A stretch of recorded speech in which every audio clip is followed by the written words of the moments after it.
Bismillahirrahmanirrahim. Assalamualaikum warahmatullahi wabarakatuh. Kami dari kelompok 3 beranggotakan 6 orang. Saya atas nama Ahmad Fauzan Azhari sebagai koordinator atau sutradara. Saya atas nama Munawara sebagai editor. Saya Aulia Anissa sebagai penulis naskah. Saya Suryanti sebagai dokumentasi. Saya Triwulandari sebagai kameramen.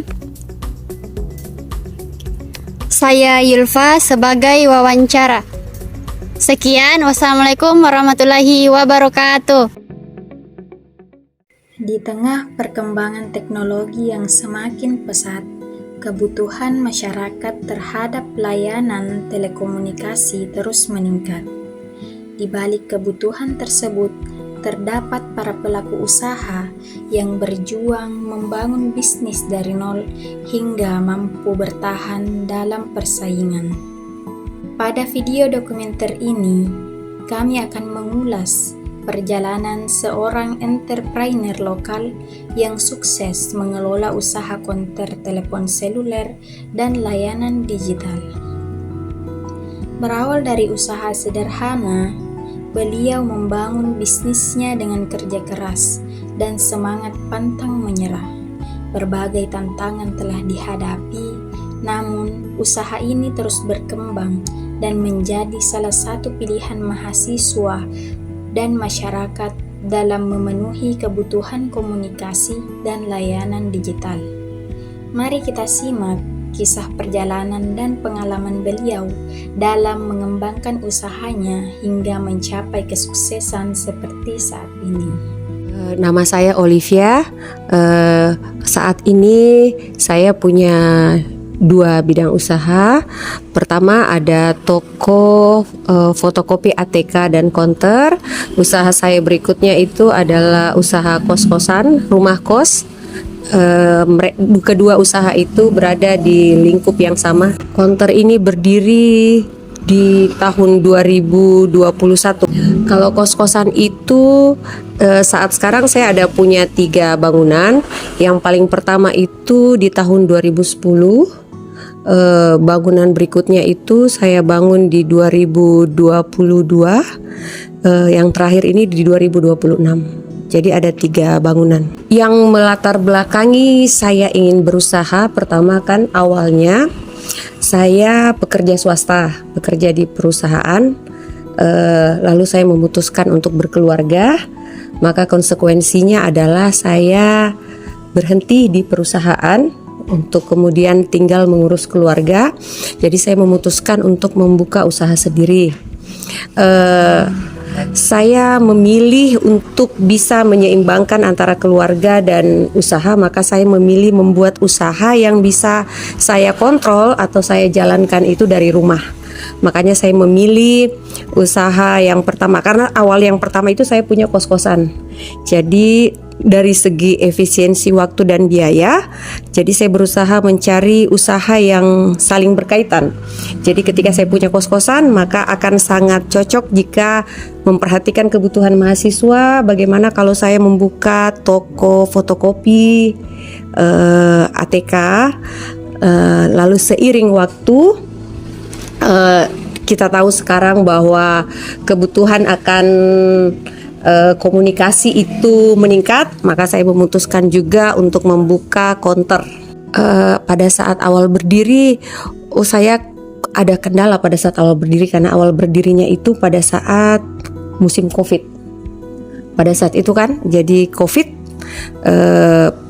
kira-kira baru buka 2-3 bulan saat itu ada COVID, mahasiswa dirumahkan, belajar dari rumah, otomatis pada saat itu belum ada pendapatan yang signifikan pada saat itu. Jadi di 1 tahun pertama tidak ada pendapatan yang signifikan. Jadi nanti ketika mahasiswa sudah masuk kembali, ketika COVID sudah reda, baru perlahan-lahan usahanya meningkat. Karena lokasi usaha saya itu saya dirikannya di samping kampus, di mana kampus Tain itu kan lokasinya di pinggiran kota Parepare. Jadi otomatis margin pendapatan saya hanya di seputar mahasiswa. Jadi kendala yang paling sering saya hadapi itu pertama ketika mahasiswa libur. Jadi otomatis pada saat mahasiswa libur itu pendapatan kita akan berkurang karena konsumen utama kita adalah mahasiswa. Jadi ada periode 2 kali dalam setahun itu, di libur semester awal dan libur semester akhir, itu pendapatan akan sangat berkurang. Jadi kita pendapatan itu hanya mengandalkan konsumen non mahasiswa dari luar, dan itu tidak seberapa. Tantangan kedua ya yang saya hadapi pada saat awal buka itu, yang kondisi COVID itu di 1 tahun pertama itu agak berat itu. Kalau kerugian yang signifikan itu tidak, karena usaha saya ini kan murni hanya jual beli jasa kan. Jadi jika ada yang laku, ada margin keuntungan. Kadang yang menjadi kendala itu ketika musim libur itu pendapatan menurun, sedangkan saya harus menggaji pegawai. Jadi itu kadang itu stuck jalan-jalan. Jadi pendapatan dan pengeluaran itu balance di situ saja. Tapi kalau untuk kerugian yang berarti itu alhamdulillah ya belum ada sampai saat ini. Yang paling bisa saya siasati itu, jadi ketika mahasiswa libur otomatis pendapatan berkurang. Jadi kita harus berpikir lagi kan waktu itu bagaimana caranya. Jadi jam kerja, durasi kerja pegawai itu kita tambah.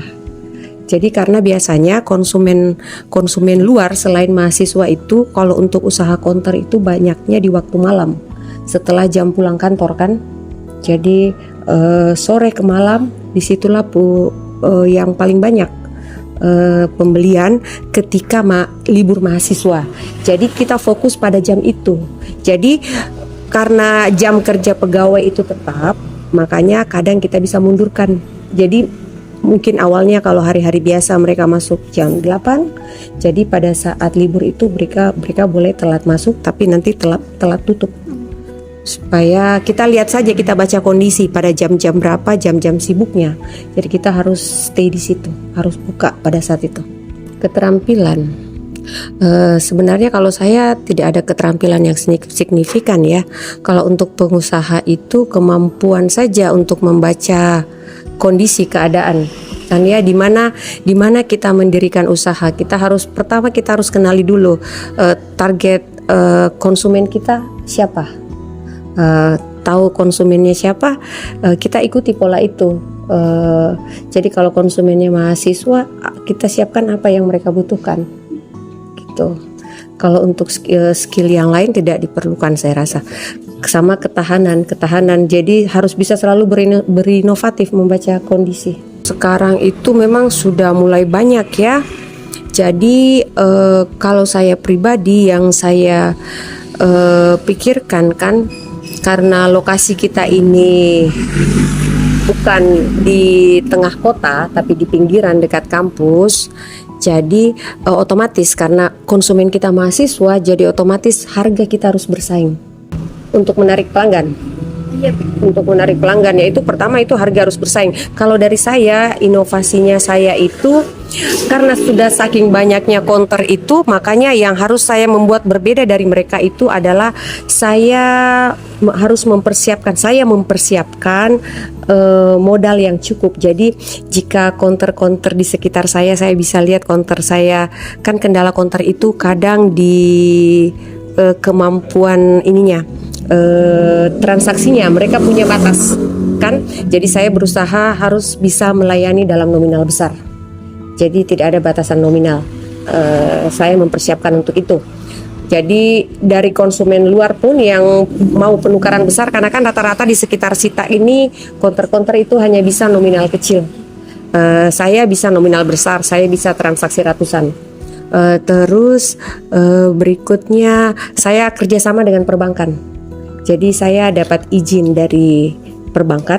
Jadi saya bisa kerjasama dengan perbankan, jadi bisa meminimalisasi biaya, sedangkan profit di saya bisa bertambah. Oh iya, kalau ingin menjadi pengusaha itu pertama jangan hanya ikut-ikutan. Jadi jangan hanya melihat bahwa oh ini yang lagi tren, kita harus bikin ini. Tidak. Yang pertama kalian harus tahu lokasi kalian di mana. Kan lokasi kalian. Kalau kalian punya, artinya kalau kalian bisa mendirikan lokasi usaha di mana saja, bolehlah kita memikirkan tren. Tapi kalau kalian hanya punya satu pilihan lokasi, coba kenali dulu lokasi kalian itu cocoknya dibuat usaha apa. Seperti itu. Kebutuhannya apa di situ, masyarakat kebutuhannya apa. Kalau sudah punya itu, saya rasa tinggal kalian pelajari, kan di internet itu ada banyak itu informasi-informasi apa yang kita butuhkan, bagaimana cara meminimalisasi cost dalam mendirikan sebuah usaha, terus yang mana yang cocok dengan passion kalian. Karena kadang jika kita mendirikan usaha tapi bukan passion kita, itu hanya kadang lancar di awal tapi akan punya masalah di belakang. Seperti itu saja sih dari saya. Jadi kalau mau punya usaha, pertama kenali lokasi kalian, pelajari apa kebutuhan masyarakat di situ. Ketika setelah memutuskan, jangan mudah menyerah. Jadi ketika kita jatuh, coba lagi. Karena pengalaman saya ya, kalau kalian terkendala ini informasi ya dari saya ya. Kalau kalian terkendala di biaya, alhamdulillah saat ini pemerintah kita itu ada banyak menyiapkan bantuan untuk UMKM. Jadi itu untuk permodalan itu insya Allah itu tidak susah. Jadi yang ada sekarang itu adalah kemauan. Seperti itu, kemauan untuk berusaha, kemauan untuk tidak mudah menyerah.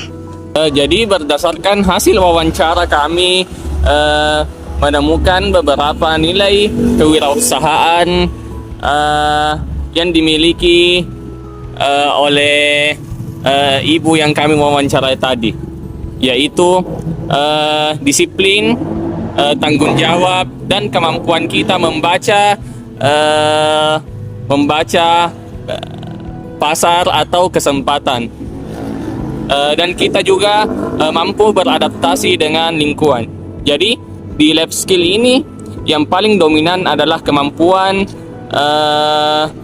memecahkan masalah dalam menghadapi tantangan usaha.